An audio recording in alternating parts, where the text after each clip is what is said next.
The tall woman runs barefoot across the gravel, and never once feels it. Behind her, the workshop is burning, and someone bolted the door, from the outside. Midnight in a Wyoming valley. The flames climb high enough, that they can see it, from town, down there in the dark. Nobody calls it in. 2 tire tracks, still wet with oil, pressed into the dirt road, that runs out toward the pines. A plastic can lies tipped on its side at the base of a tree. The cap is still off. Far below, an engine turns over. Then the headlights go out. The dark swallows it whole. Clothes on her face. Ash on her cheek. She doesn't blink. She doesn't cry. She just stares at the place, where the fire finished eating a dead man's chisels. She turns toward the town. And starts walking down the mountain. Millhaven, Wyoming. Population 4,211, though nobody had bothered updating that sign in 11 years. A cold morning in early March, the kind where the mountains still wore snow like a grudge, and the wind coming down off them carried a bite that made old men's knees ache, before they even got out of bed. Dahlia Hale walked Main Street the way she walked it every single morning. Head up. Shoulders back. Because that's what her mother taught her, years and years, before cancer took her mother away at a speed that still didn't feel real some mornings. Slouching doesn't make you shorter, baby. It just makes you look ashamed. And ashamed was one thing Dahlia refused to be. Not out loud, anyway. Not where anybody could see it land. 6'4" in bare feet.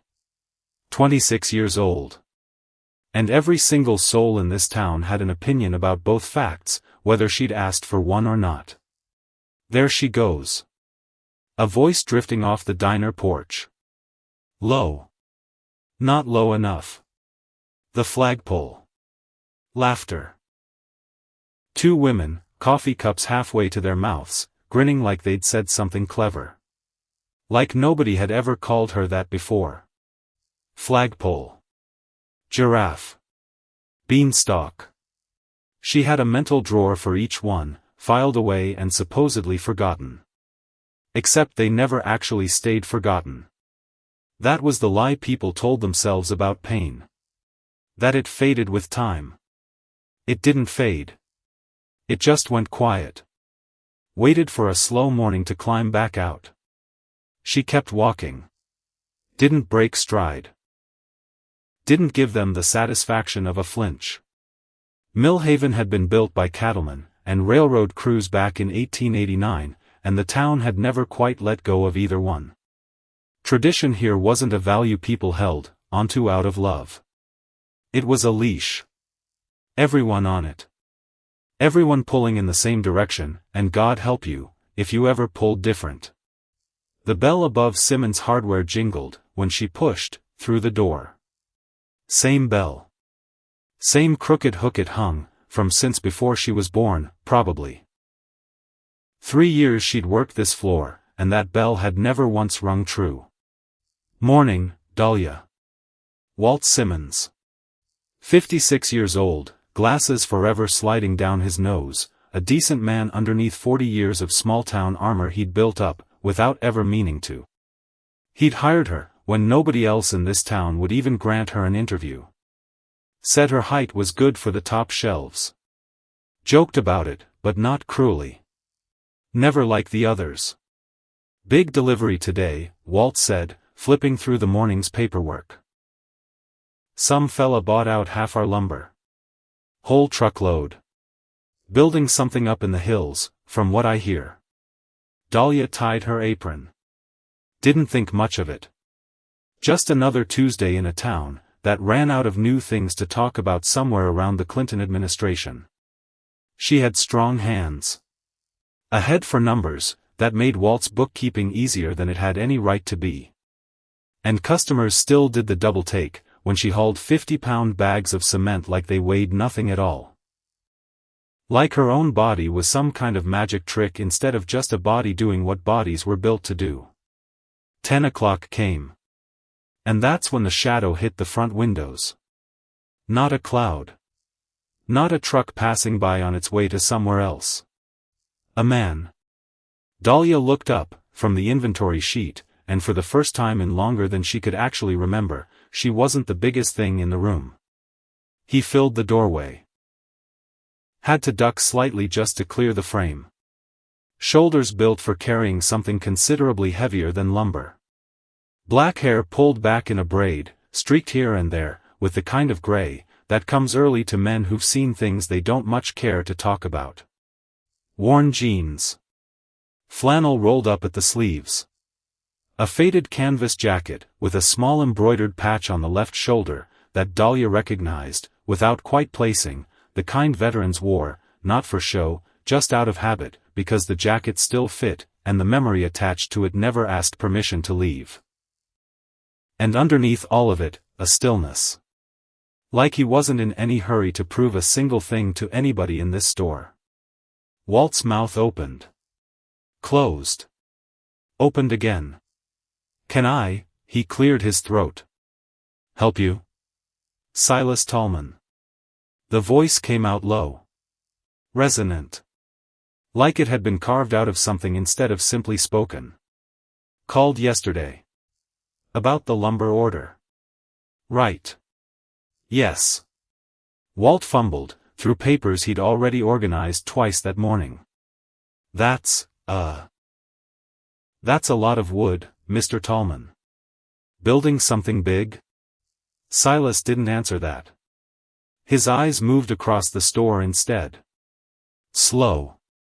Taking inventory of more than just tools and fasteners. And then they landed on Dahlia. For one full second, neither of them moved. Because she was used to being looked at. Everybody looked at her, one way or another, every single day of her life. What she was never, ever used to was being looked at like this. Not with pity curling underneath it. Not with a joke forming behind the eyes, waiting for the right beat to land. Just looked at. Like a person standing in a room, nothing more complicated than that. "I'll need help loading," Silas said. Still looking at her. "If someone's free." Walt glanced between them, nervous in a way Dahlia recognized instantly. The particular nervousness of a man about to say something he'd regret the moment it left his mouth. "Well. Dahlia's our strongest, but she's. I can help." She was already moving. Already tightening her gloves instead of untying her apron, because she'd spent 3 years listening to men talk about her like she wasn't standing 3 feet away, and she wasn't about to let today become another one of those days. Silas nodded once. Small. But something lived inside that nod. Approval, maybe. Or recognition. 2 things she wasn't entirely sure she'd ever earned, from a stranger before. 2 hours. That's how long they worked the truck bed together. He didn't make small talk. Didn't ask about her height, her life, the sad little corner booth she claimed at the diner every night out of pure necessity. He just worked. Beside her. Like she was exactly what she was, a person fully capable of lifting a beam, without needing to be rescued, from the effort. When she hoisted a support post, that would have buckled most men's knees, he didn't rush in to take over. Didn't comment.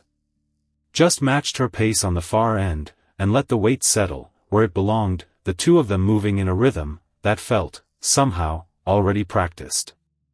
"Building something big," she said finally, breaking her own silence somewhere around the last row of joists. "A house. Simple. Final. For your family?" He was quiet a long moment. Long enough that she started wondering if she'd asked something wrong. "For someone," he said, "who deserves better than what she's been given."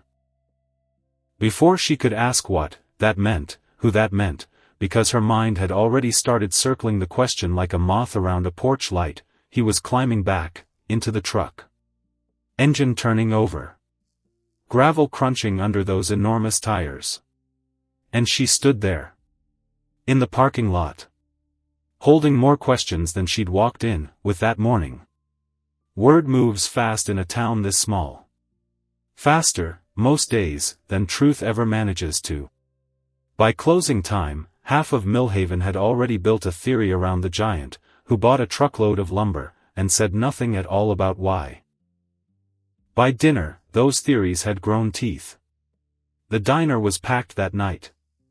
Which meant Dahlia's corner booth, the only one in the whole place, where her legs actually fit, without folding sideways, sat at the exact epicenter of every whispered rumor, within a 5-mile radius.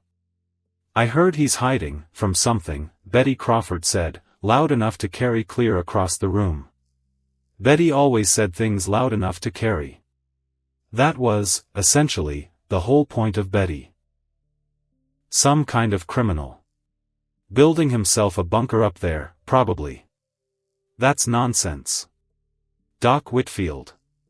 70-something, spine like a fence post, the only man in this town who delivered half the babies currently mocking people twice his patience. His people were here, before any of ours ever thought to show up. Man's got every right in the world. Nobody argued with document. Not directly, anyway. But the room didn't exactly agree with him either. Dahlia picked at her meatloaf. Kept her eyes down. Because eyes down meant nobody caught yours, and nobody catching yours meant nobody found an opening to work through. Didn't work tonight. Speaking of giants. Martha Henderson's voice sliced clean, through the diner chatter. Maybe our resident flagpole finally found herself a match. Laughter. Sharp. Coordinated, almost, like they'd rehearsed the cruelty, over years of unbroken practice. Which, they had. That was exactly what they'd done, night after night, for as long as she could remember sitting in this booth. Dahlia's face burned. She didn't look up. Didn't give them the satisfaction of a reaction. Finished her plate in silence, because leaving hungry always felt like losing twice over. Walking out, the diner went quiet behind her. It always did. Like her exit was the single interesting event of the whole evening, and the silence itself was just another kind of comment. Outside. Cold air. Pine smell drifting down off the mountains, sharp enough to clear her head a little. She walked home slow, past the bookstore, up the narrow stairs to the apartment Walt had specially modified for her, ceilings raised 8 inches, doorframes widened, because even her landlord had understood, somewhere along the way, what half this town refused to. She lay in bed, that night thinking about a man who'd looked at her like she was simply a person. Not a punchline. Not a problem somebody needed to manage. Not a curiosity to be catalogued, and discussed at the diner over meatloaf. She didn't know, lying there in the dark listening to the wind push against her window, that his name would eventually come to mean everything. The next morning brought chaos to Simmons Hardware, before Dahlia even had her jacket off. That Apache fella, Walt's hands were already shaking slightly, the way they did, when gossip made him more anxious than angry. He's caused a mess. What kind of mess? Mayor Grayson sent the city inspector up there first thing. No permits filed. Ordered him to stop construction. Effective immediately. Dahlia felt something twist low in her stomach. He just bought all that lumber yesterday. That's not even the worst part. Walt set the paper down like it might bite him. Grayson's calling a town meeting tonight. Says we can't have outsiders coming in here doing whatever they please. Outsiders. She knew exactly what that word was doing. Knew it the way you know a wound is about to reopen, before it even starts to bleed again. The day dragged on and on. Every customer had questions. Nobody had actual answers. And underneath every single question ran, that same ugly current, the one that didn't need to be spoken out loud to be perfectly understood by everyone standing near it. Don't care if his people were here first, she overheard Bob Patterson tell his buddy near the paint counter. This is our town now. We got rules. Our town. Our rules. Who exactly got to decide that? Dahlia had lived here her entire life, and never once, not for a single day, felt like this town actually belonged to her either. By closing, she'd made a decision that would have shocked absolutely anyone who actually knew her. She wasn't a woman who picked fights. She kept her head down. Avoided conflict the way other people avoided debt collectors. But something about a stranger being run out of town simply for the crime of being different, that hit somewhere inside her she couldn't manage to ignore. Somewhere entirely too close to home to pretend wasn't hers to defend. The community center was packed by 7 folding chairs scraping against concrete. Coffee urns steaming uselessly in the corner nobody would touch, because nobody had ever trusted the coffee at these things, and probably never would. Mayor Russell Grayson stood at the front. Older than his voice let on, silver hair combed carefully, over a scalp that had started thinning years back, the kind of man who'd been mayor so long the town forgot to ask whether they still wanted him. A voice built for a much bigger room than his actual authority deserved. "We can't have people coming into our community," he was saying, "ignoring our laws. Property values. Safety concerns. The character of this neighborhood. All of it's at stake here, folks, whether you want to hear it tonight or not." Dahlia slid in through the back door. Found a seat that wasn't really built for her, the way none of them ever were. Heads turned. They always did. Curious. Hostile. Somewhere uncomfortably in between. What's he even building that's got everyone so worked up? Mrs. Patterson called out from the middle rows. That's just it. Grayson's smile was thin as paper. Nobody knows. Won't say. Refuses to file for permits. For all we know it could be some kind of compound. An illegal operation. We simply don't know what we're dealing with. Murmurs. Agreement, mostly. The specific kind of agreement that comes easy to people who want permission to be afraid of something they haven't actually bothered to understand. Dahlia felt her jaw tighten. She'd seen that lumber with her own 2 hands. Residential grade. Nothing remotely sinister about a stack of 2x4s and roofing joists. Nothing except who exactly was buying it.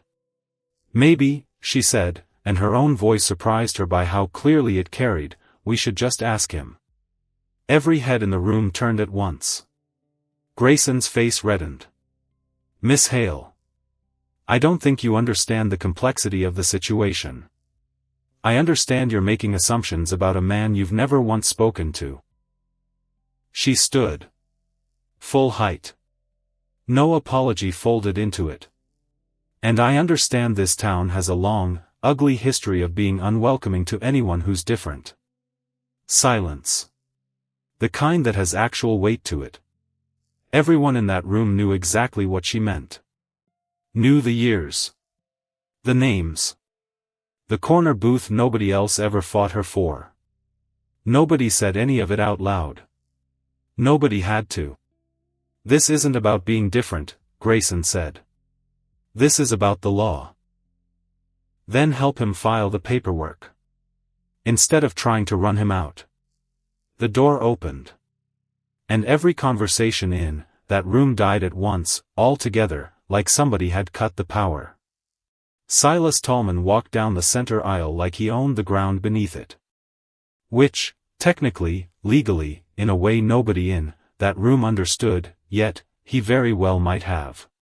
He stopped at the front. Turned. Faced the crowd, without a trace of hesitation in him.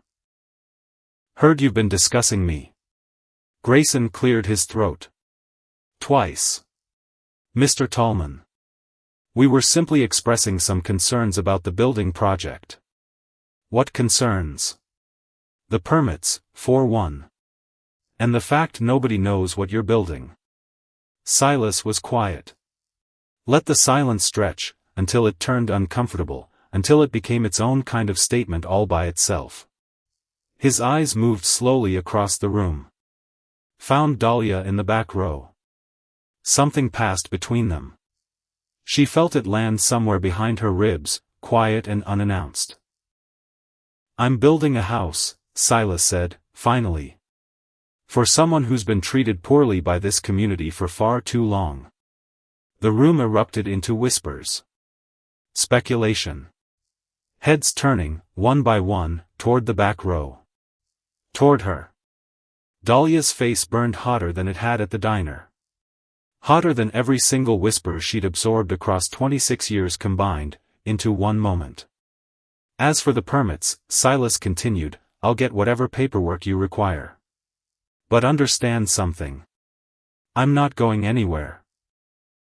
And neither is my project." He walked back down the aisle. Stopped at her row. "Would you like to see what I'm building?" She nodded. Because her voice wasn't cooperating with her at that particular moment, and nodding was the only thing left that still worked. They left together. Behind them, a room full of people, who suddenly had a great deal more to whisper about than they'd walked in with. The drive took them up, into the foothills, along dirt roads carved by nothing but decades of steady use. Silas's truck was big enough that for once, for the very first time she could remember in her adult life, her knees didn't hit the dashboard. Small thing. Felt enormous. "How long have you lived in Millhaven?" he asked. "All my life. 26 years of being the town joke." "You're not a joke." 4 words. No decoration wrapped around them anywhere. And somehow they landed harder than any speech anyone had ever given her. "What made you decide to build here?" she asked. Silence again. The kind he seemed entirely comfortable inside of, the way most people were only ever comfortable inside noise. "My grandmother used to tell a story," he said eventually. "About a tall woman, who came to teach on the reservation back in the 40s. White folks thought she was strange, on account of her height. Our people didn't much care. Treated her with the same dignity they'd treat anyone at all. What happened to her? Married one of our men. Lived there the rest of her life. Grandmother always said she was the happiest woman she ever knew. Because she finally found a place where being different wasn't something a person had to survive." Dahlia's throat tightened. She looked out the window at the dark shapes of pine sliding past, and said nothing, because there was nothing left that wouldn't have cracked her voice clean in half. "You served," she said quietly, nodding toward the small patch on his jacket sleeve. "Didn't you?" He glanced down at it, like he'd almost forgotten it was there. 2 tours. Army. Long time ago now." A pause, careful. "Came back different than I left. Most men do." "Different how?" "Quieter." He kept his eyes on the road. "Learned pretty fast that most of what people argue over doesn't amount to much once you've seen what actually matters." Another pause, this one heavier. "Learned to build things instead. Building doesn't lie to you the way people sometimes do." She didn't push further. Understood, somehow, without needing it explained, that she'd already been handed more than most people in this town had ever earned from him. They reached the property in full dark, moonlight doing the work streetlights couldn't manage out here. And she gasped. Because even in silhouette, the frame rising out of that clearing was something else entirely. Not just big. Deliberate. Every beam set, with a kind of care that spoke louder than any blueprint ever could. "You're building this yourself," she said. "With my hands. The way my father taught me. The way his father taught him before that." They walked the site together. He explained it, as they went, ceilings raised high enough that neither of them would ever have to duck beneath a doorframe again, a kitchen built for someone who actually stood tall enough to use the counters, without bending her spine in half just to reach a cutting board. "It's beautiful," she said. And meant it completely. "But Silas. Who's it for?" He stopped walking.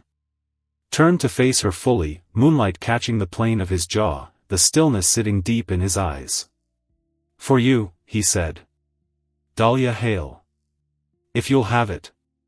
The ground tilted sideways beneath her, gently, like the whole clearing had shifted an inch to the left. "I don't understand," she whispered. He stepped closer. His shadow didn't feel threatening at all. It felt like shelter.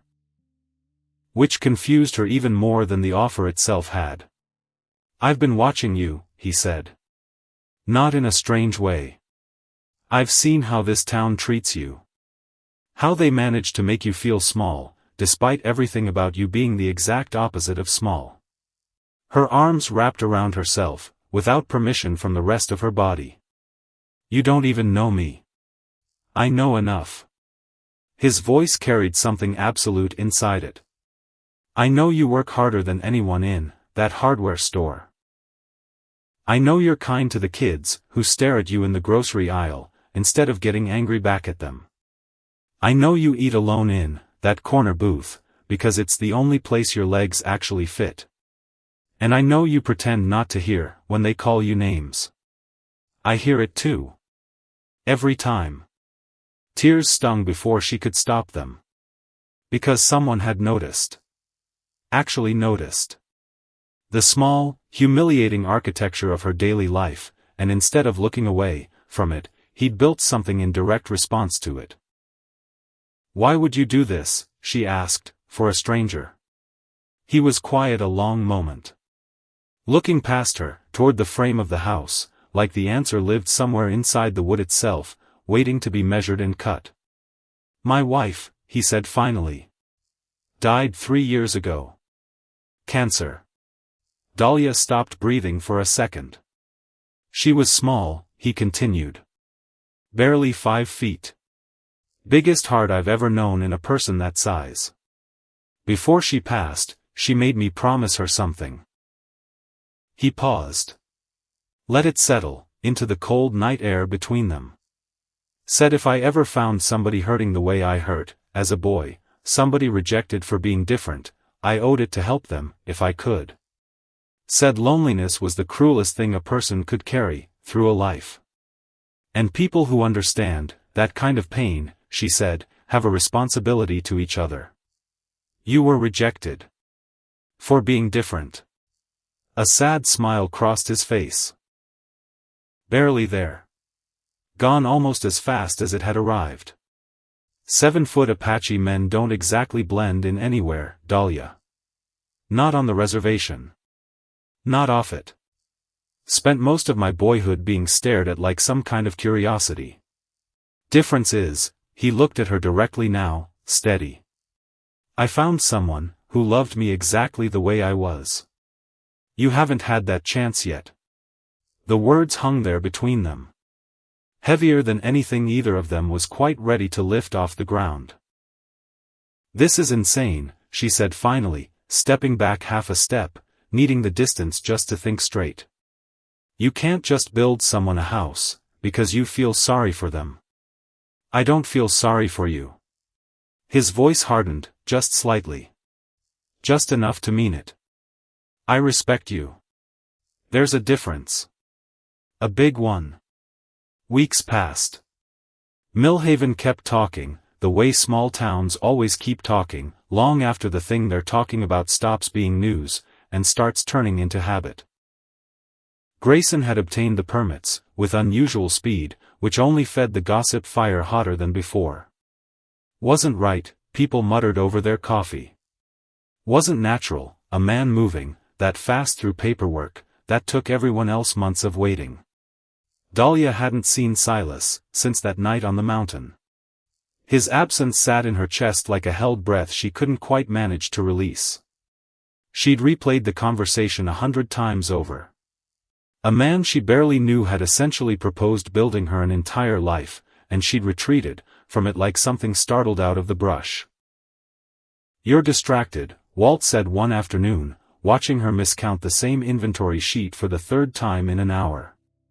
"I'm fine." Walt studied her the way a man studies something he already understands, but wants confirmed out loud anyway. In 3 years, I've never once seen you look at anybody the way you looked at that man. That's not. Means maybe you oughta stop running from something that could actually be good for you. The bell above the door jingled, before she could answer him. Silas walked in. Same quiet weight to his steps. But something different in him today.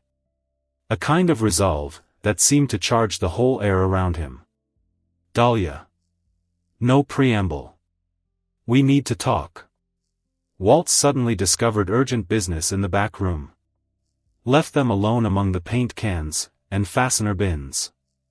I know you're scared, Silas said. And I know the whole thing feels impossible. But I need you to understand something. I'm not going away.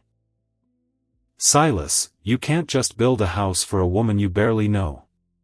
He almost smiled at that. The expression transformed his whole face when it landed. Been thinking about that. You're right. It is crazy. A pause.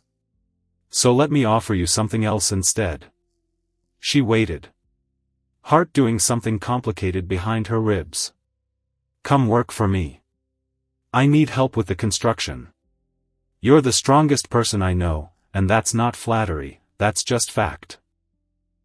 He held her eyes steady. We'll spend time together. Get to know each other properly. If, once the house is finished, you want nothing to do with me, I'll sell it. Move on. But give us the chance to find out what this could be, first. The offer was so unexpectedly reasonable that she found herself nodding before she'd even finished processing it. I'll need to give Walt notice. Take your time. 2 weeks. His smile widened, and for the first time, since she was maybe 9 years old, Dahlia felt like someone was genuinely glad to have her around. Not despite anything about her. Because of everything. 2 weeks. That's all it took for Millhaven to show her exactly who this town really was underneath its own polite surface. Word spread that Dahlia Hale was leaving Simmons Hardware to work for the Apache giant, and the gossip mill didn't just turn, it caught fire. Always knew she was strange, Martha Henderson told anyone who'd listen. But taking up with that, she didn't finish the sentence. Didn't need to. Everyone understood the shape of exactly what she'd left hanging there in the air.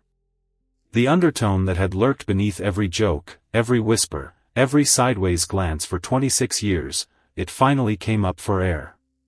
Fully formed. Unashamed of itself for the first time in Dahlia's memory. Somebody left a note on her windshield. One word. Traitor. Somebody spray-painted a slur across the side of the bookstore below her apartment. And on her last day at Simmons Hardware, locking up alone in the fading light, 4 men were waiting for her by the truck bay. Cole Grayson led them. Mayor's son. 23. Built like he'd never done a physical day's work in his life, mouth built for exactly the kind of thing he was about to say. You sure you know what you're doing, Dahlia? His voice dripped with something that wanted to pass for concern, and wasn't fooling anyone standing near it. That Indian's got you all turned around, doesn't he? My personal life, she said, keeping her voice level, isn't your business, Cole. See, that's where you're wrong. He stepped closer. She caught the alcohol on his breath, from 3 feet away. Small town. What affects one of us affects all of us. And having our women taken by outsiders, well. That affects everybody. I'm not your woman. Her voice didn't shake. Surprised even her, saying it. I'm not anybody's woman. Something ugly crossed his face. That's right. You're not. You're a freak, so desperate for attention you'll spread your legs for the first savage, who shows you any. The slap landed, before he even saw her arm move. Crack. Loud enough to bounce clean off the storefront glass behind him. His friend stepped back, stunned by the sudden violence, stunned that violence had a woman's hand attached to it this time. Don't you ever, Dahlia said, voice gone flat, and quiet and dangerous in a way she'd never once heard from herself before. Speak to me like that again. And if I hear you've been spreading lies about him, or about me, I'll do a great deal more than slap you." She walked away. Legs shaking with adrenaline, she refused to let show in her stride. Behind her, Cole cursed, and his friends worked to calm him down, and none of it mattered to her anymore. She'd made an enemy tonight. She found, walking to her car in the dark, that she genuinely did not care. The cabin sat lower on the property than the main house, tucked against a stand of pine, small but immaculate. Stone fireplace. Windows that looked out, over a valley, that seemed to stretch clear, into next week. Silas had put in work here. Fresh flowers on the table. Food already stocked in the refrigerator.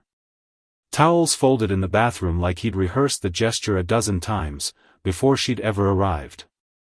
"This is beautiful," she said, standing in the doorway, with her single duffel bag still slung over her shoulder.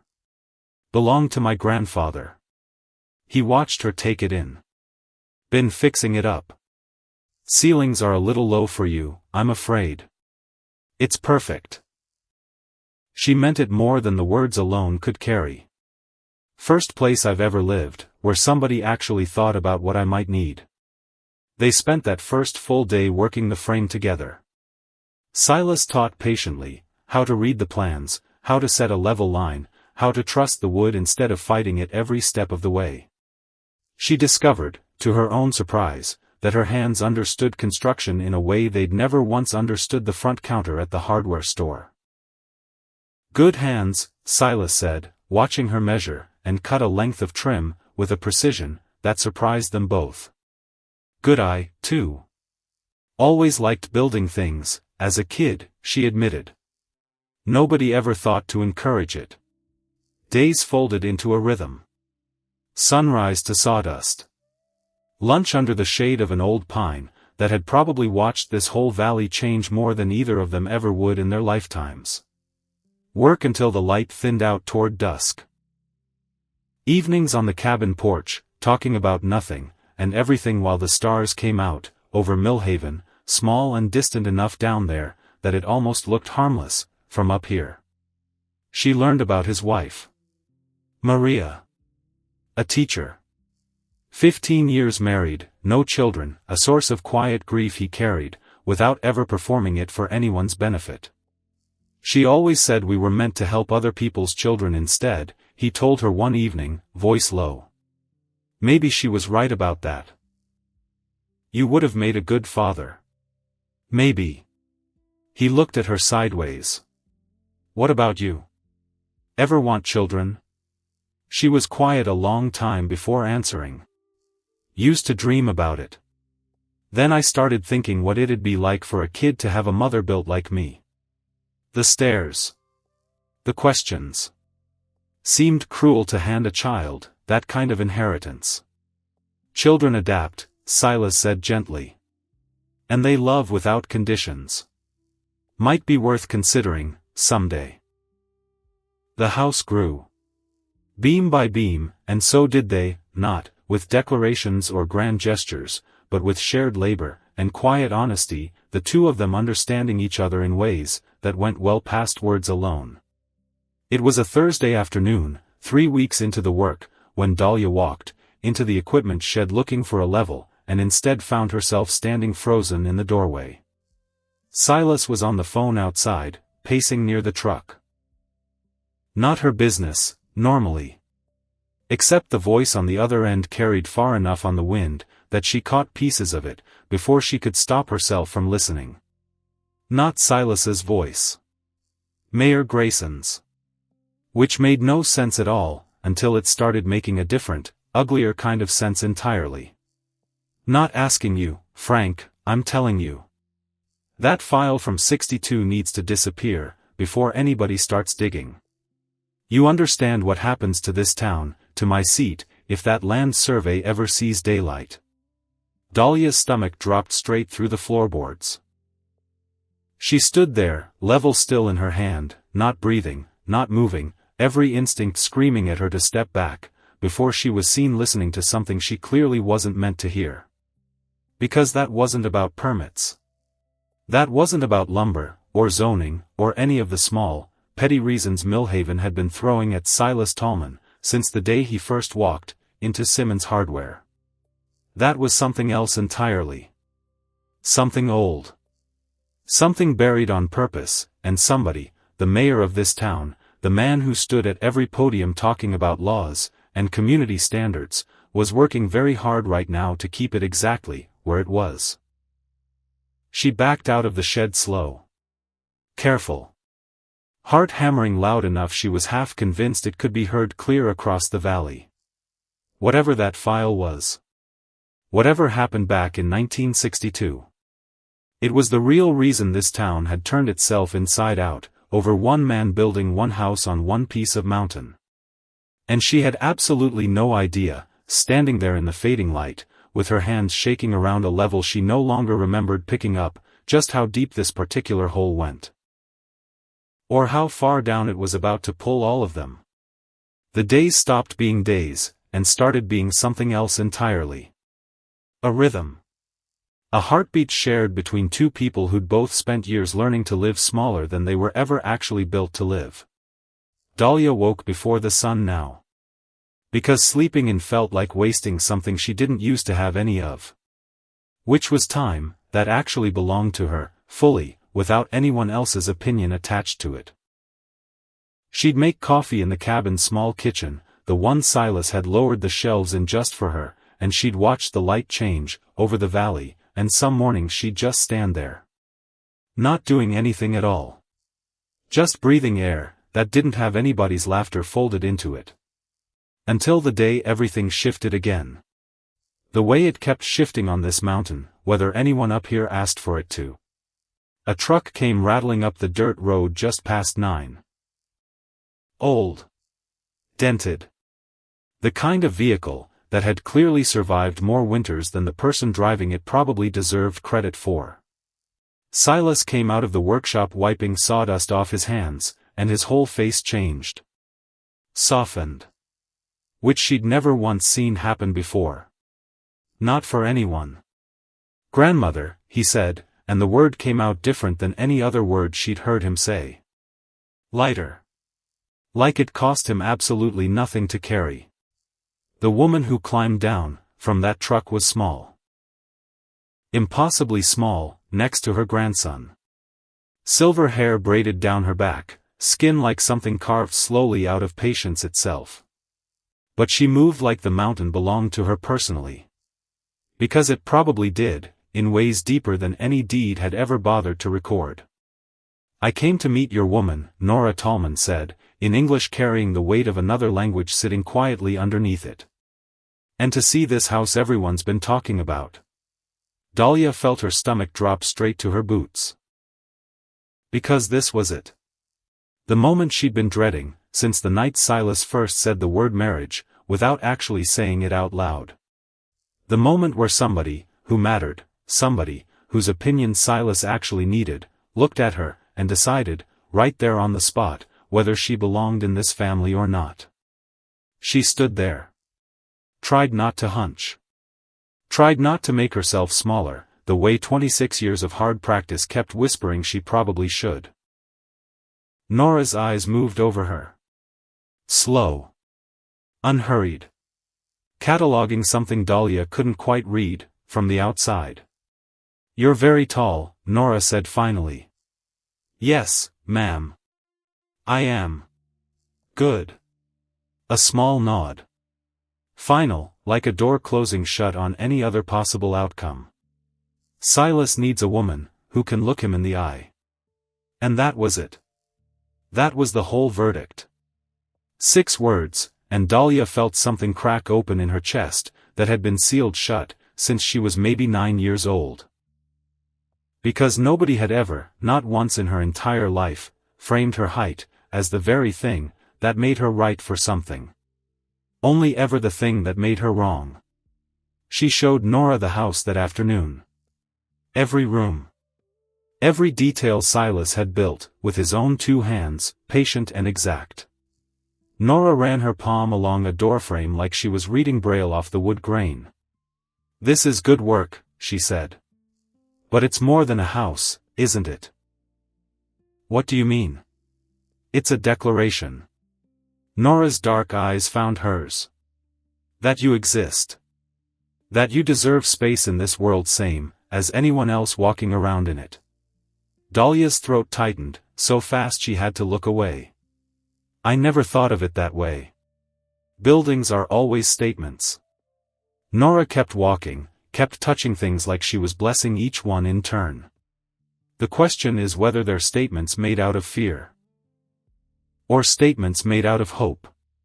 A pause at the threshold of the bedroom, sunlight falling across the floorboards Silas had sanded entirely by hand. "This one is hope." That night, around a fire pit Silas had built, from stones he'd hauled up, from the creek bed himself, Nora told stories. About the reservation. About a grandmother, who raised Silas, after his parents died in a car accident on a highway, that still didn't have proper guardrails, all these years later. About traditions passed hand to hand like something too precious to ever trust to paper alone. "Love doesn't always look the way people expect it to," Nora said, firelight carving deep lines into her face. "Sometimes it grows slow. Sometimes it hits like lightning splitting a tree clean in half."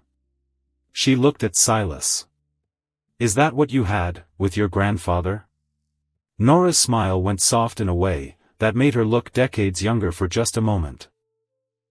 "Your grandfather was a giant too.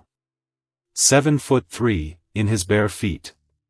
People stared when we walked through town together. The giant Apache man and his tiny wife. A dry laugh, worn smooth by time. We didn't care. We knew exactly what we had." "What did you have?" Dahlia asked. Quiet. Because she genuinely wanted to know the answer. "Everything that mattered." Nora counted it off like beads sliding along a string. Trust. Respect. Shared purpose. The ability to make each other laugh even when the whole world outside wasn't laughing along with us. She looked directly at Dahlia now, steady. And the knowledge that we were stronger together than we ever could have been apart. Dahlia didn't sleep much that night. Not because anything was wrong. Because for the first time in her whole life, something felt exactly right, and she didn't yet know what to do with a feeling like that except lie awake and hold on to it. The proposal came 3 days later. In the sawdust. On his knees. No ring bent into some jeweler's velvet box, no rehearsed speech memorized in advance. Just Silas, kneeling in the framework of the house he'd built, his enormous hands wrapped carefully around hers. "I love you," he said. Simple. Absolute. Not because you're tall. Not because I feel sorry for you. Not because you're convenient, or available, or the first woman who ever looked past what my size does to a room the second I walk into it. He held her eyes steady. "I love you, because you're strong, and brave, and kind in a way this town never once deserved from you. I love the way you concentrate, when you're working. I love that you slapped Cole Grayson across the face, and didn't apologize for it once." A wet laugh broke out of her, before she could stop it. "I love that you trust me enough," he continued, "to let me build you a home." A breath. "Will you marry me, Dahlia Hale?" "Yes." The word came out, before her brain had even finished processing the question. "Yes. I'll marry you." When he kissed her, it was the first time in her life anyone had ever had to bend down to reach her lips. And in that moment, surrounded by a house built entirely from the intention of loving her exactly as she was, Dahlia finally understood what it felt like to come home. Word of the engagement reached Millhaven inside 24 hours. Because that's simply how this town operated. Faster than fire. Meaner, too, most days of the week. The division split clean down the middle. On one side, a small handful, who thought it was something like a fairy tale finally landing in the right zip code for once. On the other, considerably larger, considerably louder, a chorus, that saw betrayal instead. Betrayal of tradition. Of blood. Of whatever invisible line this town had drawn around itself generations back, and never once bothered questioning since. Doc Whitfield offered his congratulations the moment Dahlia came down the mountain for supplies. Loud enough that the whole general store could hear every word of it. "About time somebody recognized what a treasure you are," he said, weathered face breaking, into a grin that reached all the way up to his eyes. But Doc's approval got drowned out fast by everything else waiting for her in town. At the grocery, the cashier wouldn't meet her eyes, while ringing up her order. At the pharmacy, the man behind the counter claimed to be out of her regular prescription, except she could see the bottles lined up on the shelf directly behind his shoulder, plain as anything. And at Simmons Hardware, where she'd spent 3 years of her life, Walt could barely bring himself to look at her at all. "I'm disappointed in you," he said quietly, tallying her purchase, without meeting her eyes once. "Disappointed." She set her jaw. "And then what, Walt?" "Disappointed I'm happy?" His face reddened. "Disappointed you'd throw your life away on someone who's using you." "Using me for what?" He didn't answer right away. Which told her everything she needed to know about how thin his own reasoning actually was, underneath all of it. "Think about it," he finally said, leaning across the counter. "Shows up out of nowhere. Finds the loneliest woman in town. Suddenly he's building her a house." A pause. "Men like that don't do things, without expecting something in return." "Men like what, Walt?" Her voice dropped low. "Dangerous." He had the decency to look ashamed. Almost. Not quite enough to actually stop talking. "You know what I mean." She placed her money on the counter. Picked up her bag. "The only person in this conversation, who doesn't share my values," she said, "is you." She walked out. Didn't look back once, though behind her she heard him mutter something about ungrateful, about making her own bed, and lying in it. Some bridges, once burned, aren't worth the effort of rebuilding. She was learning that lesson fast, this last month. Learning it over, and over, in different rooms, from different mouths, and somehow it still stung fresh every single time it happened. They set the wedding date 3 weeks out. Right there in the house, once the last of the trim work was finished. A small guest list. Quality over quantity, Dahlia joked, though underneath the joke sat a harder truth. Quantity had never once been offered to her, so quality was the only option she'd ever actually had a chance to build. Nora returned 2 weeks before the ceremony. This time with company. Silas's cousin, a young man named Dell. A tribal elder named Victor Saltwood, spine straight as a rifle barrel despite his 80-some years on this earth.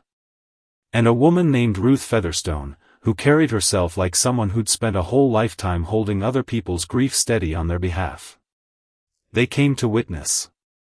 And, as Nora explained it, to formally welcome Dahlia into a family that had never once asked her to shrink herself to fit inside it. The ceremony took place in the living room of the finished house. Traditional Apache elements woven together, with vows Silas had written himself, spoken half in English, half in a language Dahlia didn't understand, but felt anyway, in the cadence of it, in the weight Silas gave every single syllable. When it came her turn to speak, she looked around the small room at the handful of people who'd somehow become her family faster than 26 years of blood relations ever had managed to. "I spent my whole life," she said, voice steady despite everything shaking underneath it, "trying to make myself smaller. Trying to take up less space. To apologize for existing." She turned to Silas. "But he didn't ask me to be smaller. He built me a house, with rooms that finally fit. He made furniture that fits my body instead of mocking it. He saw me exactly as I am, and decided I was worth building a life around." Tears now, unstoppable, streaming freely down her face. I promise to never make myself smaller for anyone. Ever again. The blessing that followed came in the old language, Ruth calling on something ancient and directional, something that had nothing to do with the county records office, and everything to do with a kind of belonging that predated every fence line Millhaven had ever bothered drawing. When it ended, Nora stepped forward with a gift. A quilt, hand-stitched in a traditional pattern, but sized generously enough for a bed built to hold two very tall people comfortably. Every marriage needs a strong foundation, Nora said, pressing it into Dahlia's arms. This will keep you warm through the cold nights. And remind you of the love that brought you here. For 1 full hour, standing on that porch, surrounded by people who'd chosen her, without a single condition attached, Dahlia felt something close to complete. That hour didn't last. The first sound was engines. Distant. Then closer. Silas's whole body tensed the way it did, before a storm broke, before he'd even fully registered why his instincts had already sounded the alarm. Dell's hand moved toward his waistband on pure reflex alone. Expecting more guests, he asked, low. No, Silas said. And Dahlia watched something harden across his face, that she'd never once seen sit there before. Because the lead vehicle coming up that mountain road was the mayor's official car. And behind it, she counted, without meaning to, 6 more. Trucks and sedans, kicking dust into the evening light, a small convoy, that had no business being anywhere near a wedding they hadn't been invited to attend. I'm not hiding, Dahlia said, already moving toward the porch railing. This is our home. Today is our wedding day. If they came to cause trouble, they can do it in front of witnesses. Nora stepped up beside her. Small. Formidable in a way that had nothing whatsoever to do with size. Apache women don't run from fights, she said quietly. Especially not in their own home. The vehicles stopped in a rough half-circle at the edge of the property. Doors opened. And out stepped a crowd that looked less like law enforcement, and more like a poorly organized militia, righteous indignation plastered thick across every face in it. Mayor Russell Grayson led them. Behind him, Cole. Behind Cole, a handful of familiar faces, from the diner. Martha Henderson. Bob Patterson. And Walt Simmons, trailing at the very back, looking like a man who'd rather be standing anywhere else on this earth. Silas Talman. Grayson's voice tried for an authority it couldn't quite hold up under its own weight. We need a word with you. Silas stepped forward. Placed himself squarely between his family and the men climbing his mountain uninvited. This is private property, Mayor. Flat. Final. You're not welcome here. Now see here. Grayson pulled a folded document from his jacket, waving it around like it settled anything at all. I've got a cease and desist. Ordering you to halt all construction on this property, effective immediately. Nora let out a sound that might have been laughter. Dry. Ancient. White man's papers, she said, loud enough to carry across the whole clearing, on Apache land. Some things never change, no matter how many years pass. Dell stepped up beside his cousin. Quiet menace radiating off him, without a single wasted movement. What's the real reason you're here, Mayor? Because that paper's not worth the ink it's printed with if this is tribal land. Grayson's face reddened. This is American soil. American laws apply. Actually. Victor Saltwood spoke for the first time, and something in his voice made the whole crowd go still all at once. This particular parcel was never properly ceded. Not in any treaty this country ever signed. It belongs to the Apache Nation by right of prior occupation. Has, this whole time, whether anyone in this county bothered checking or not. The revelation sent a visible ripple through the crowd from Millhaven. Because they'd come up this mountain expecting to intimidate two people, with paperwork and small-town muscle. Not to run headfirst into a tribal elder, who understood federal Indian law considerably better than any of them understood their own zoning code. "That's impossible," Walt blurted, stepping forward before he could stop himself. "This land's been in white hands, over a century now." "Stolen doesn't mean owned," Ruth said, quiet as a blade sliding free of its sheath. "And stolen land can always be reclaimed." Cole pushed forward now. Emboldened by his father's presence, or maybe just by whatever he'd been drinking on the drive up. "You people think you can waltz in here, and just take whatever you want. This is still America. We still have rights." "What rights would those be?" Dahlia stepped out, from behind Silas despite his hand reaching for her arm to hold her back. "The right to harass people on their wedding day? The right to trespass? The right to be racist bullies? Don't you dare lecture us." Cole's voice cracked, with something ugly underneath it. "You threw away any right to our respect, when you betrayed your own kind." The words hit the air like a dropped glass. Everyone waited to see if she'd shatter along with it. "My own kind." Her voice carried clear across the whole property, steady, unshaken. "You mean tall people? Because I never met another group I belonged to until now." She gestured toward Nora, toward Dell, toward Victor and Ruth. "These people welcomed me, without a single condition attached. Didn't ask me to change one solitary thing about myself." A pause. "If that's betraying my own kind, then I'm proud to be called a traitor." Nora nodded, slow and satisfied, while several of the Millhaven contingent shifted their weight, suddenly uncomfortable in their own boots. Because not everyone up here had actually come with malice. Some had simply followed the crowd, the way crowds always find their followers eventually, and Dahlia's words were starting to work like a splinter under their skin. Grayson, sensing his support wobbling underneath him, played the card he'd clearly been saving for this exact moment. "There's another matter." His voice dropped, aiming for a gravity it hadn't actually earned. "We've had reports. Illegal activity on this property. Possible weapons stockpiling. Some kind of compound being built up here." The accusation was so absurd Silas actually laughed. Short. Humorless. "Drug manufacturing with what equipment?" "Weapons stockpiling. Search the place right now, if you want. You'll find construction tools. A beat. And wedding cake." "We're not talking about what's here now," Grayson pressed. "We're talking about what you're planning. Everyone knows your people have a history." He didn't finish the sentence. Dell had already closed the distance between them, and something in his stillness said more than any shout ever could have. "My people," Dell said, voice gone dangerously quiet, "have a history of defending ourselves. Against exactly this.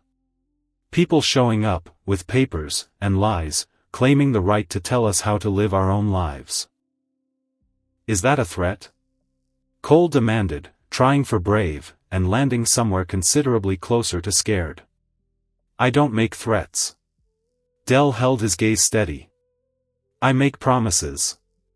And I'm promising you, if you don't leave this property right now, you're about to find out exactly what hospitality looks like once it's finally been pushed too far." The standoff might have gone somewhere ugly, somewhere none of them could have walked back from afterward. Except headlights swept across the clearing. Another vehicle, climbing the mountain road, slower than the convoy that came before it.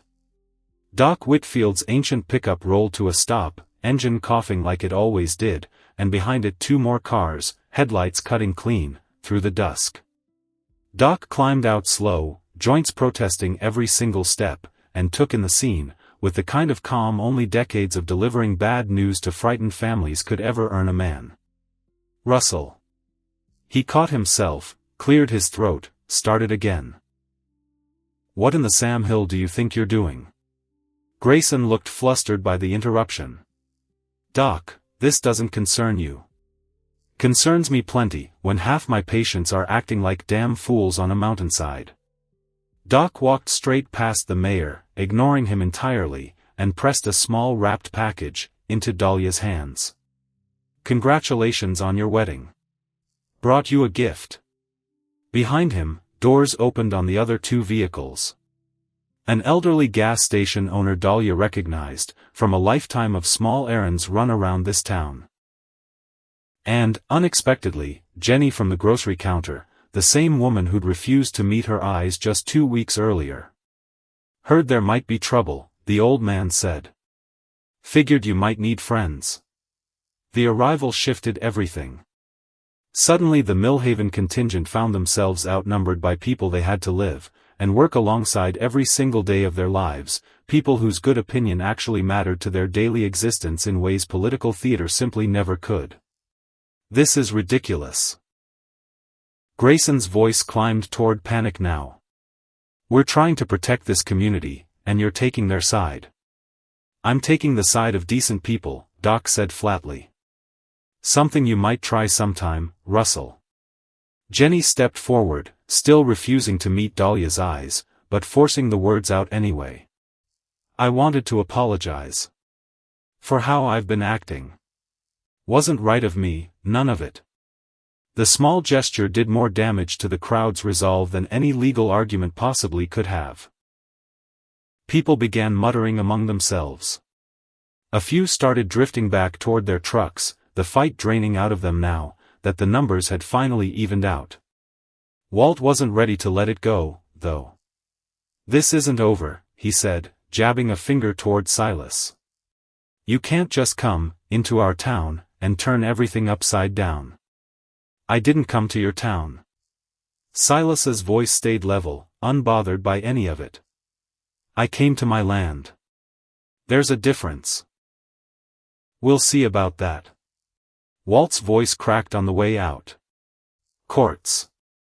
Lawyers. Whatever it takes to settle this. And Walt.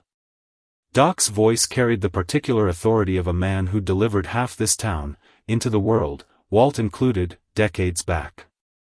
Go home. You're embarrassing yourself in front of people who know better. That did it. One by one, the Millhaven crowd folded back into their vehicles, muttering complaints nobody bothered finishing out loud. Cole was the last to go, pausing at the edge of the clearing to fire off one final shot in Dahlia's direction.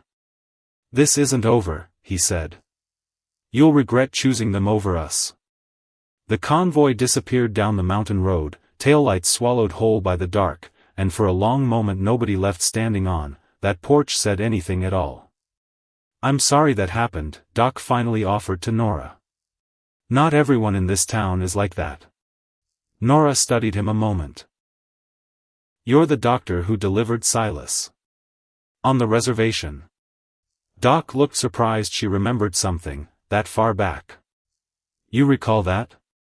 I remember everything. A small, weathered smile. You drove through a blizzard for a woman you'd never met. Because it was the right thing to do. A pause. Some things don't ever change, no matter how many years try to bury them. The rest of that evening softened into something Dahlia hadn't expected at all going into it. An unlikely mix of Apache family and sympathetic Millhaven neighbors, finding common ground in their shared refusal to let fear win the night after everything. Jenny insisted on helping set out the food Nora had prepared, moving through the small crowd like she was trying to earn back something she'd lost weeks ago, and hadn't fully realized, until tonight, how much it had actually cost her. Later, Doc pulled Dahlia aside, away from the fire pit's noise and warmth.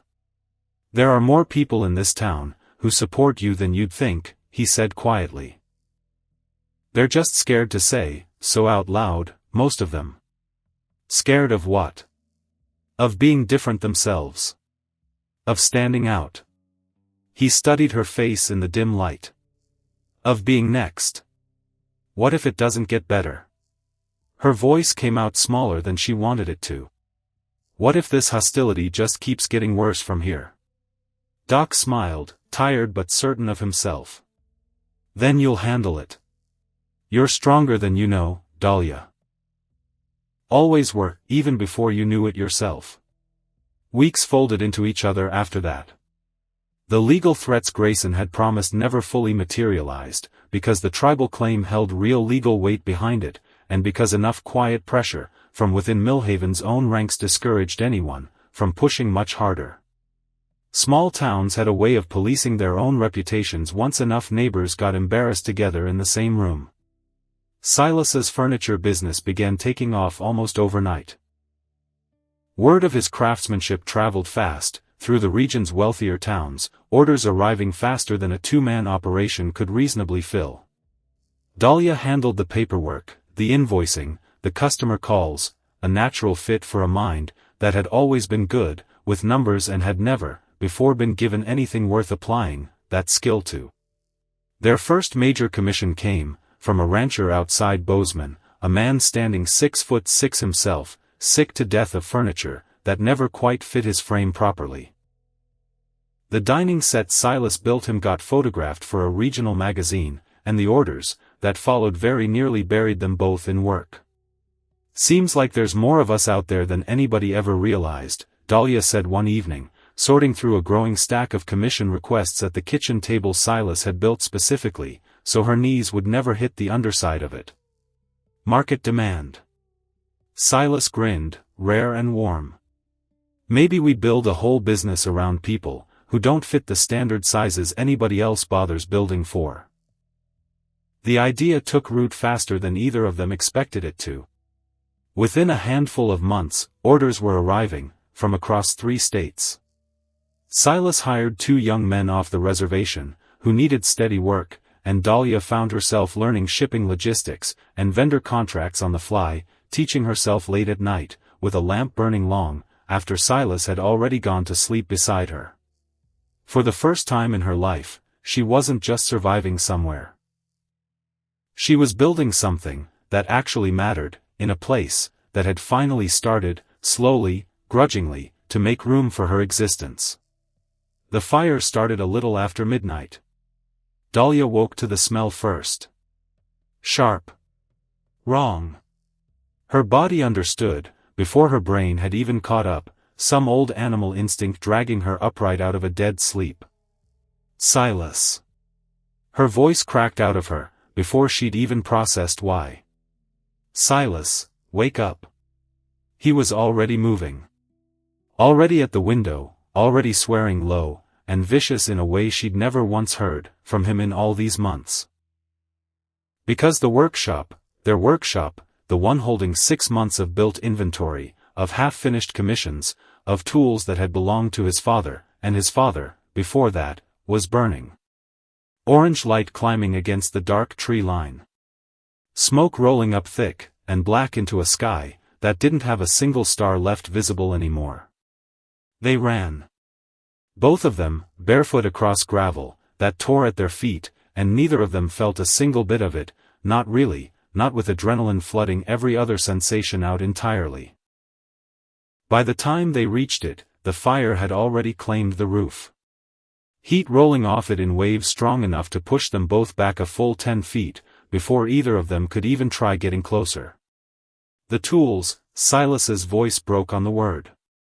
Actually broke, this enormous, steady man, undone in half a second by watching his father's chisels burn to nothing. "We can't." Dahlia grabbed his arm, hard, holding him back from a doorway that would have killed him outright if he'd gone through it. "Silas. We can't. It's gone." They stood there. Together. Watching 6 months of work, 6 months of proof that this mountain could hold something good, collapse slowly into embers in front of them.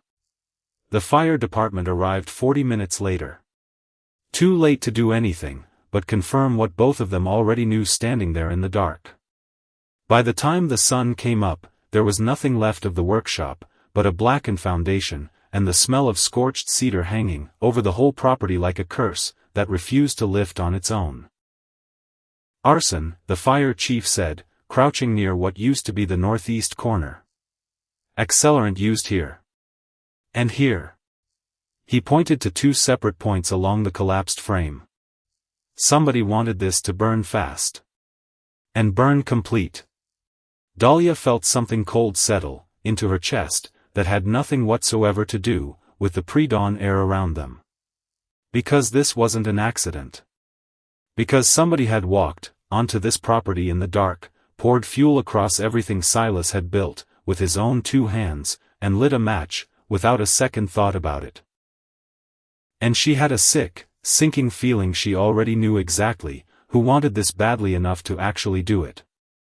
The sheriff's department pulled security footage from the county road camera 2 days later, grainy, low resolution, barely more than shapes moving through darkness.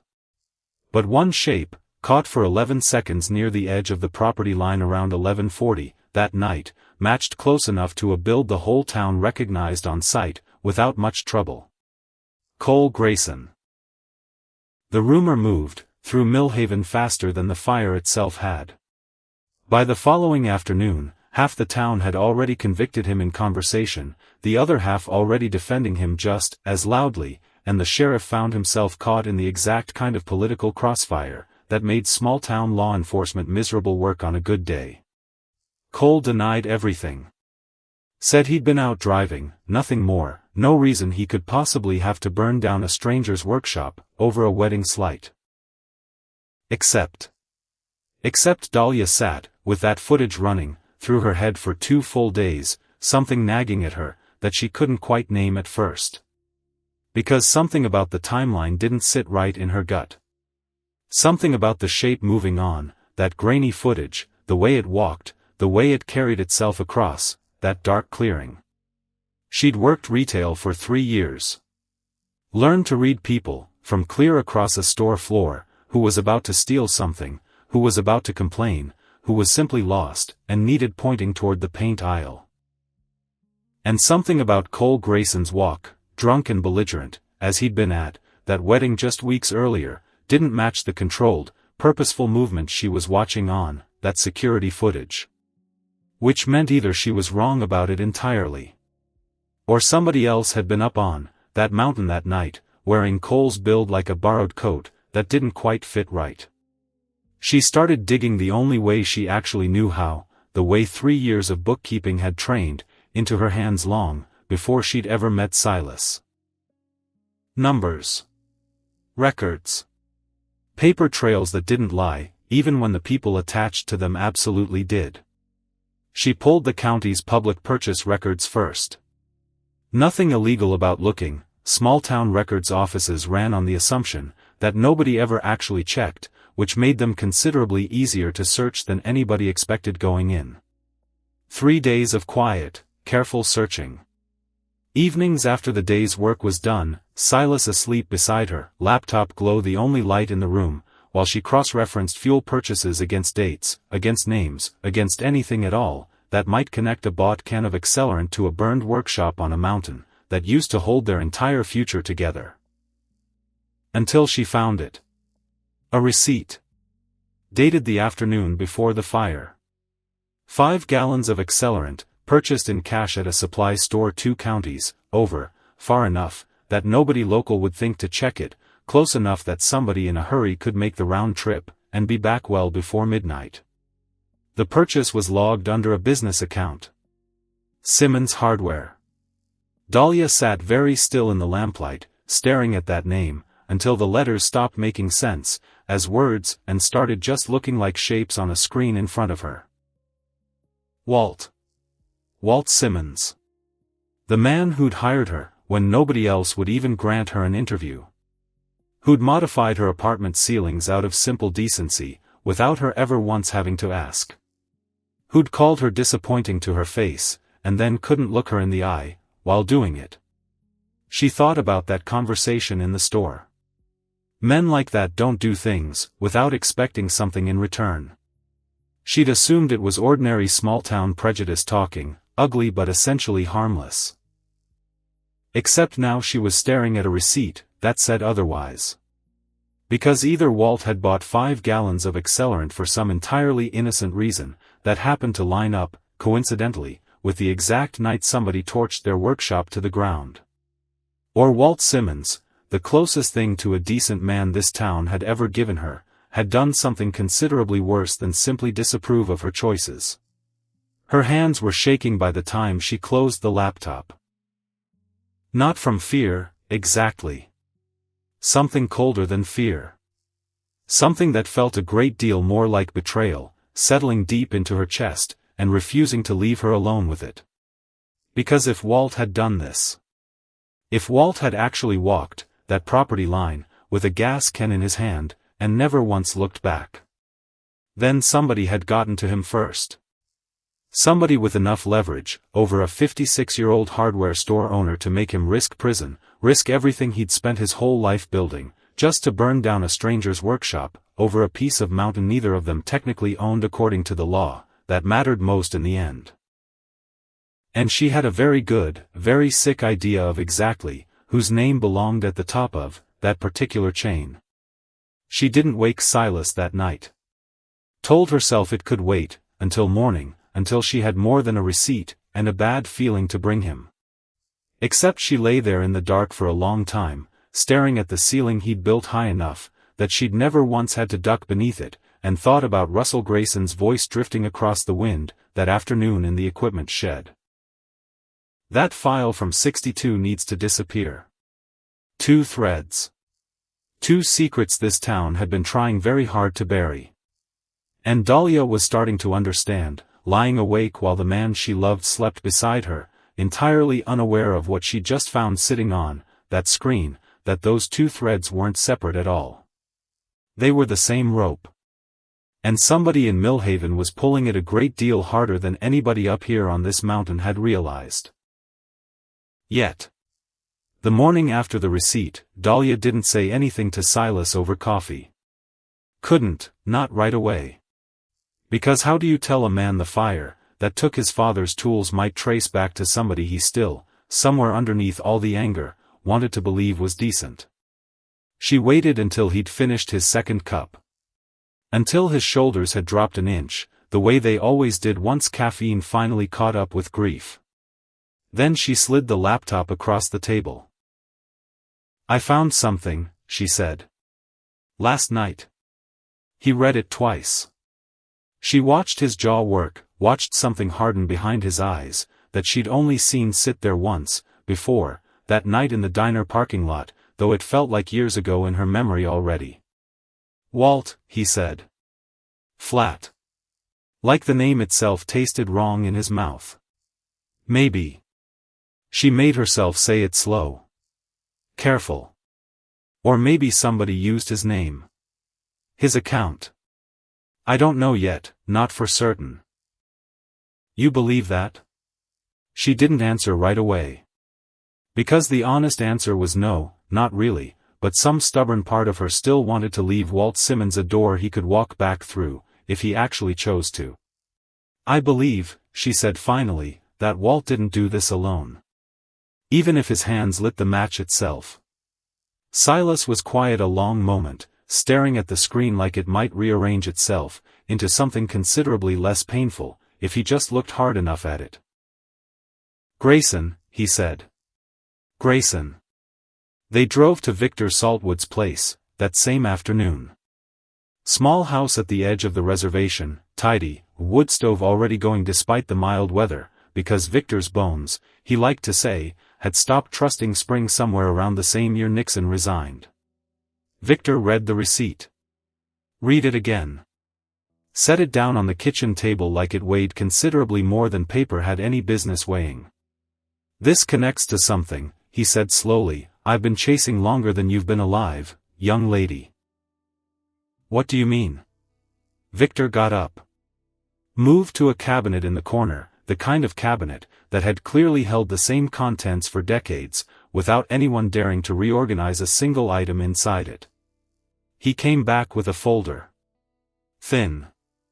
Water-stained at one corner. The paper inside yellowed to the color of old teeth. 1962, he said, laying it open on the table between them. "Land survey. This parcel. The one your workshop sat on." He tapped a signature at the bottom of the page. "Supposed to belong to the tribe by federal recognition." Somehow, on paper, it doesn't anymore. Somehow the signature transferring it away belongs to a man who'd been dead 11 months by the date typed right there on this document. Dahlia felt the floor tilt slightly beneath her chair. Whose signature, she said.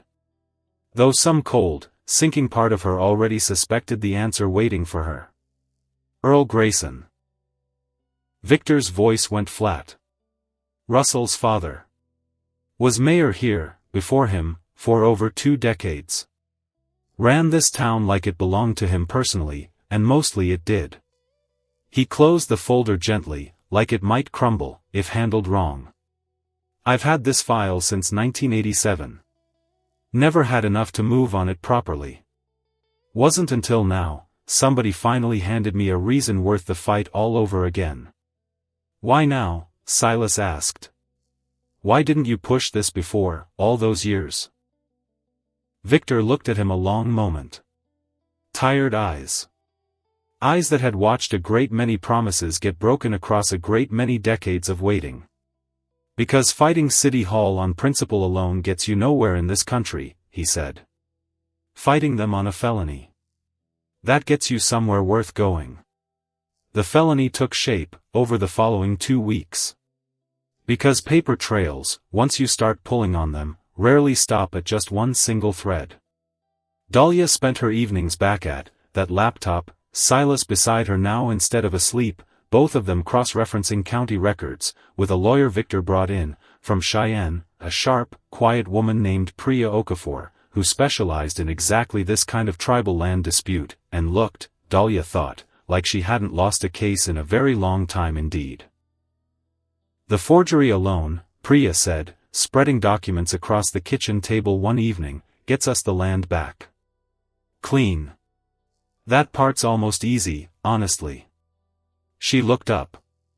The arson is what makes this dangerous for Grayson personally. If we can prove Russell knew about the '62 forgery, and used intimidation to cover it up, that's obstruction. That's conspiracy. That's a man who doesn't get to keep his office, let alone stay out of a courtroom entirely. And Walt? Dahlia asked. Priya's expression softened, just slightly. Depends what he says. Willingly, or under subpoena. Those are 2 very different men, legally speaking, come the hearing. Walt came to them first. Nobody expected it. Least of all Dahlia, standing at the sink 2 nights, before the county hearing, when headlights swept across the kitchen window, and her stomach dropped straight, through the floor, because for one wild second she thought, fire again, somebody again, this mountain wasn't done taking things from them just yet. Except it was just Walt's old truck. Idling at the edge of the property like the man behind the wheel couldn't quite decide whether he actually had the nerve to finish the drive up. He finally did. Climbed out slow. Older, somehow, than he'd looked 3 weeks ago. Like guilt aged a person faster than actual years ever managed to. Silas met him on the porch steps. Didn't invite him up. Didn't need to. I didn't come to ask forgiveness, Walt said, voice rough. Don't expect it. Don't deserve it. He looked past Silas, found Dahlia standing in the doorway behind him. Came because I can't sleep. Haven't slept right in 3 weeks now. Then talk, Silas said. Flat. No mercy in it yet, not this early. Walt's hands were shaking. Actually shaking, this man who'd measured out lumber, with a steady hand for 30 straight years, without ever missing a cut. Grayson came to me the week after your engagement, he said. Told me he needed a favor. Said if I didn't help, he'd pull my business license inside a month. Said the county inspector owed him enough favors to make my whole operation disappear entirely. A breath, ragged. I've got a wife with a heart condition. Medical bills that'd bury us both, if that store closed down. I told myself it was just a scare tactic. Just smoke, nothing that'd actually catch and spread. You bought accelerant, Dahlia said quietly. That's not smoke, Walt. That's a plan somebody thought through. I know what I did. His voice cracked clean in half. I know exactly what I did. I stood there, and watched that workshop light up, and I have not been right since. Not for one single hour of any day since. Silence stretched long between the three of them. Somewhere down the mountain, an owl called out, into the dark, indifferent to every bit of it. There's a hearing, Silas said finally. 2 days from now. County building. You could keep hiding behind Grayson's threats. A pause, waited. Or you could stop being a coward about all of this. Walt flinched like he'd been struck across the face. But he didn't argue. Didn't defend himself the way Dahlia had half expected him to. I'll be there, he said. Whatever it ends up costing me. Cole found Dahlia alone 2 days, before that, at the county records office, of all places on earth, the last spot she ever expected to run, into Russell Grayson's own son. She'd gone to pull one final document, a corroborating deed reference Priya needed, before the hearing convened. Cole was already there when she walked in. Sitting in the corner, hunched over a stack of papers, that didn't look like they belonged to him at all. He looked up. And something in his face had changed, since that wedding night weeks earlier. The bravado gone entirely. Replaced by something considerably closer to exhaustion. Didn't set that fire, he said. No preamble at all. Like he'd been rehearsing the line for days, and simply couldn't hold it in 1 second longer. The footage. I know what the footage shows. He cut her off, voice low, urgent. I was up there that night. Parked near the property line, watching. But I wasn't the one who lit anything. He swallowed hard. I was up there, because I followed my father's truck. Because he's been acting strange for weeks, and I wanted to know why, finally. Dahlia stood very still. What did you see? Saw him meet Walt at the tree line. Handed him something. Didn't see what, not clearly, not from where I was parked. Left before whatever happened, happened. Didn't know what any of it meant, until the workshop burned the next morning, and my father acted like it was the best news he'd heard all year long. Cole's jaw tightened. I've spent 3 weeks trying to figure out what to do, with what I saw. Whether to say anything at all to anybody. And now? He pushed the stack of papers toward her. Photocopies. Bank statements. A withdrawal, cash, the week before the fire, made from an account Dahlia recognized instantly, as belonging to Russell Grayson personally, not the town's coffers at all. Now I'm done protecting him, Cole said. Quiet. Something almost like grief underneath the words. He's my father. That doesn't mean I have to burn along with him. Dahlia looked at the papers. Looked at Cole, 23 years old, raised his whole life inside a name, that apparently came, with rot sitting at the very root of it, and she felt something shift in her chest, that wasn't quite forgiveness, but wasn't quite anger either, somewhere caught between the two. Why give this to me, she asked.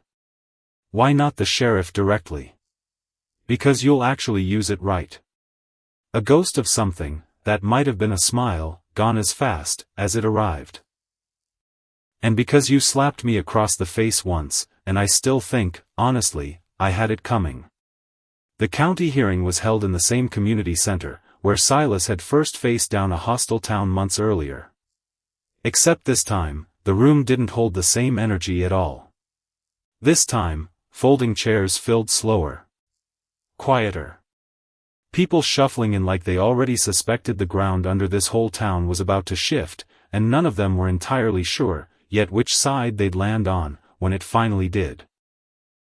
Dahlia sat at the front table beside Priya Okafor, beside Victor Saltwood, beside Silas whose hand found hers under the table, and didn't let go for the better part of 2 hours. Russell Grayson sat across the aisle. Flanked by a lawyer, who looked considerably less confident than the mayor's posture suggested he ought to feel. The county judge, a woman named Harriet Okonkwo Reyes, brought in from the district court, because local judges recused themselves the moment a sitting mayor's name got attached to a felony inquiry, called the room to order.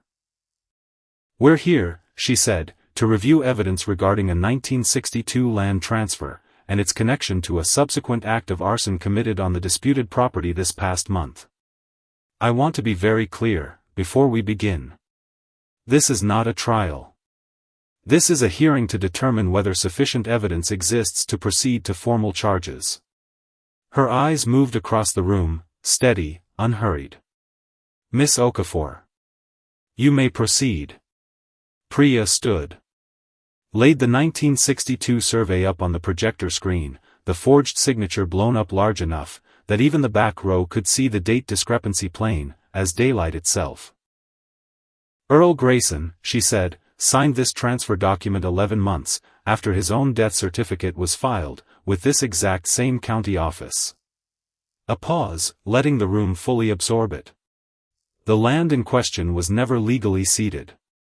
It belongs, and has always belonged, to the Apache Nation under federal treaty protections, that predate this entire town."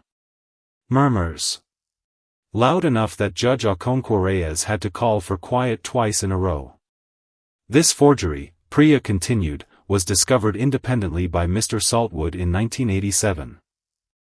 Buried, for lack of resources to pursue it properly, until 3 weeks ago." She turned to the next exhibit. "When it became relevant again. Because the current mayor of this town appears to have gone to considerable lengths to keep it buried, where it was." She called Walt. He walked to the small witness table like a man walking toward his own sentencing. Which, in a way, he essentially was. "Mr. Simmons," Priya said gently. Gentler than Dahlia had actually expected from her. "Can you tell the court what happened the week of the fire?" Walt's hands gripped the edge of the table. White-knuckled. "Mayor Grayson came to my store," he said. Voice unsteady. "Told me he needed the workshop gone. Said if that land survey ever came to light, while Talman's operation was still standing on the property, it'd destroy him politically. Financially.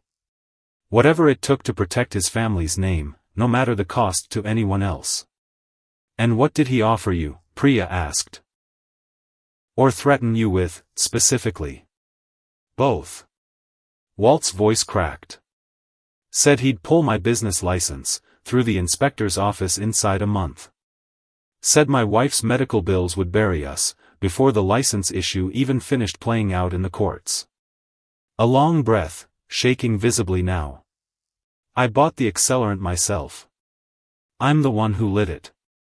Nobody forced my hand onto that match. I want that on the record clear, as anything else said here today." The room had gone dead silent. Even Grayson's own lawyer had stopped writing on his legal pad. "But you didn't act alone," Priya pressed. "In terms of motive behind it." "No." Walt looked up, finally, and found Dahlia's eyes across the room. "Grayson knew exactly what he was asking me to do. And exactly why he needed it done." Grayson's lawyer rose immediately. "Objection, this is speculation about my client's intent." "Sit down, counsel," Judge Okonkwo-Reyes said, without raising her voice a single degree. "We'll get to intent shortly enough." They did. Priya called her next exhibit, and the room's temperature seemed to drop another 10 degrees all at once. The bank statement. Cash withdrawal, the week before the fire, from Russell Grayson's personal account. Matched, dollar for dollar, against the exact cost of 5 gallons of industrial accelerant purchased 2 counties over. "Where did this documentation originate?" the judge asked. Priya glanced toward the back of the room. "From a witness, who wishes to speak for himself, Your Honor." Every head turned at once. Cole Grayson stood. Walked to the front of the room past his own father, who had gone the color of old paper by now, past a room full of people who'd known him his whole life, and had never once seen him look quite this exposed in front of any of them. "I followed my father the night of the fire," Cole said. Voice unsteady but not stopping for anything. Saw him meet Walt Simmons at the tree line. Didn't understand what I was watching, until the next morning came around. He swallowed hard. I've spent 3 weeks deciding whether loyalty to my father matters more than telling the plain truth. His eyes found Dahlia's for one brief second across the room. It doesn't. Not anymore, not after all this. Grayson was on his feet now, face contorted, something caught between rage and pure panic. This is my son. He doesn't know what he's talking about. Sit down, mister. Grayson, the judge said, flat and final, or I will have you removed from this room entirely. He sat. Slowly. Like the full weight of the whole county had finally landed square on his shoulders all at once. The hearing ran another 2 hours. Because these things, in Dahlia's limited experience of them, never resolved themselves in the tidy, cinematic way you might expect walking in. There was more testimony. More documents entered. A tense cross-examination, where Grayson's lawyer tried, unsuccessfully, to paint Walt's confession as coerced by Silas's family, an argument that collapsed entirely the moment Judge Okonkwo-Reyes asked, dryly, whether the lawyer was seriously suggesting a documented felony confession could be coached out of a 56-year-old business owner simply by standing near him in a room. But by the time the gavel finally came down, the outcome wasn't in doubt for anybody sitting in that room, on either side of the aisle. Based on the evidence presented today, Judge Okonkwo-Reyes said, this court finds sufficient grounds to refer both matters, the 1962 land forgery, and the subsequent arson conspiracy, to the district attorney's office for formal charges. Her eyes moved to Grayson, steady and unblinking. Mr. Grayson, I'd strongly advise retaining separate counsel from your current attorney, given the direction this is very clearly headed from here. She turned next to the matter of the land itself, sitting at the heart of everything. Pending final resolution of the criminal proceedings, she continued, this court is issuing an immediate injunction restoring the disputed parcel to tribal ownership, consistent with the treaty documentation submitted by Mr. Saltwood. Effective today, as of this hearing. Victor didn't smile. Didn't celebrate the moment out loud. Just closed his eyes for one long moment, like a man finally setting down something he'd been carrying since 1987 without complaint, and Dahlia understood, watching him sit there, that some victories arrive too late to feel entirely like victories at all. They just feel like relief, mostly. Which sometimes has to be enough to carry a person forward. Grayson lost his office, within the month that followed. Didn't wait for an actual recall vote to force the issue, resigned 2 weeks, after formal charges were filed against him, released a statement full of words like regret, and moving forward, that fooled absolutely nobody in Millhaven who'd sat in that community center, and watched his own son testify against him, with their own eyes. Cole didn't speak to his father again that summer. Dahlia heard, secondhand, through Doc Whitfield, that Cole had moved out to Cheyenne, taken a job at a feed store, was trying, slowly, imperfectly, 1 week at a time, to build something for himself, that didn't have his father's name stitched into the foundation of it anywhere. She didn't know if that counted as redemption exactly. Didn't know if it was even her place to decide that for somebody else's life. But she thought about the receipt he'd handed her at the records office, thought about a young man choosing truth over blood in a room full of people who'd have understood completely if he'd chosen otherwise, and she found she couldn't hold onto the anger anymore. Not the way she'd expected herself to. Walt pled guilty. Received probation, community service, a suspended sentence, that came bundled, with conditions, restitution to Silas for the workshop, mandatory hearings before the County Business Licensing Board, a formal public accounting of everything that had happened, laid bare for anyone who wanted to read it. He showed up at the mountain 3 days after his sentencing. Alone this time. No truck idling nervously at the edge of the property. I know sorry doesn't rebuild anything, he said, standing at the base of the porch steps like a man who understood he hadn't earned the right to climb them uninvited. But I'm saying it anyway. To both of you, together. Silas studied him a long moment. The kind of long moment that used to make people nervous, back before any of this happened, back when Silas Talman was just a stranger too big for this town's comfort to hold. "You lied to my face," Silas said. "Quiet. Called this town's cruelty by a nicer name than it ever deserved. Then you burned down everything my father ever taught me, with your own 2 hands, and you did it, without a single warning." Walt didn't argue. Didn't try to soften any of it. "I did," he said. Silence stretched. Long enough that Dahlia found herself holding her breath, without meaning to at all. "I'm not going to pretend that's forgiven," Silas said finally. "Not today. Maybe not for a long while yet, if I'm being honest with you." A pause. "But I know what it costs a man to stand at the bottom of a porch, and say what you just said out loud. That counts for something. Not everything. Something." Walt's eyes went wet. He nodded, once, and didn't push for more than what he'd already been given. Which, Dahlia thought, was probably the single wisest thing he'd done throughout this entire ordeal. "There's a hardware order," Silas added, almost as an afterthought, "4 hinges. Specialized stock. Rebuilding the workshop's going to need supplies I can't easily source anywhere else in this county." Walt looked up. Something flickering behind his eyes, that looked almost like hope, cautious and entirely unearned, but present all the same, sitting there. "I can source that," he said. "Whatever you need, whenever you need it." "We'll see," Silas said. Not a yes. Not quite a no either. Just a door, left open the smallest crack in the world, for a man to slowly earn his way back, through it, if he genuinely had that in him. The workshop went up again, over the following 2 months.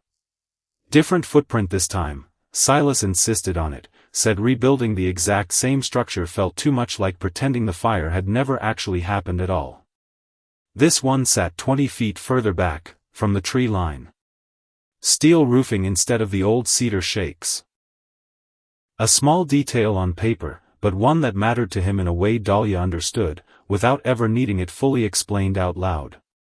The 2 young men, from the reservation came back to help, and so did Dell, and so, on 3 separate weekends, did Cole, quiet, unannounced, showing up with work gloves, and asking for the hardest labor available, like physical exhaustion was the only penance he trusted himself to actually accept. Nobody made a speech about any of it. Nobody needed to. Silas just handed him a hammer the first morning, and said, "Start on the north wall," and that turned out to be, as close to absolution, as either one of them seemed to require, from the other. By late summer, the new workshop stood finished. Bigger than the old one had ever been. Sturdier, somehow, in a way, that had nothing to do with the steel, and everything to do with what it had actually survived to get built the second time around. Orders started arriving again almost immediately. Word had spread past the fire, past the hearing, past all of it, because people, it turned out, didn't just want handcrafted furniture anymore. They wanted furniture with a story attached to it. A story about a man who kept building even after somebody tried to burn his whole life down to ash around him. Dahlia found out she was pregnant on an ordinary Tuesday in September, standing in the bathroom of the house Silas built, staring at a small plastic stick like it might change its answer, if she just looked hard enough at it. It didn't. She sat down on the edge of the tub. Because her legs, for the first time in longer than she could actually remember, didn't feel like they belonged to her at all in that moment. Because she'd spent years, actual years, convincing herself she'd never do this. Never bring a child, into a body built like hers, into a world that had spent 26 years making very clear exactly what it thought about people who didn't fit its measurements. Except she thought about every room in this house Silas had raised, with his own hands, board by board, out of nothing, but the simple insistence that somebody like her deserved a place to exist, without ever once apologizing for it. And she thought, this child whatever size it eventually grew into, tall or short, or somewhere ordinary in between, was going to grow up in a home built for exactly the purpose of never making anyone feel small standing inside it. She found Silas in the new workshop, sanding a table leg, sawdust catching gold in the late afternoon light slanting through the window behind him. He looked up. Read something in her face, before she'd said a single word out loud. Dahlia. Just her name. Careful. Like he already suspected the answer, and didn't want to say it first in case he happened to be wrong. I'm pregnant, she said. The sander clattered out of his hand, onto the workbench. And for one long second, this enormous, steady man, a man who'd stared down an armed convoy of angry neighbors, without so much as flinching, looked completely undone standing there.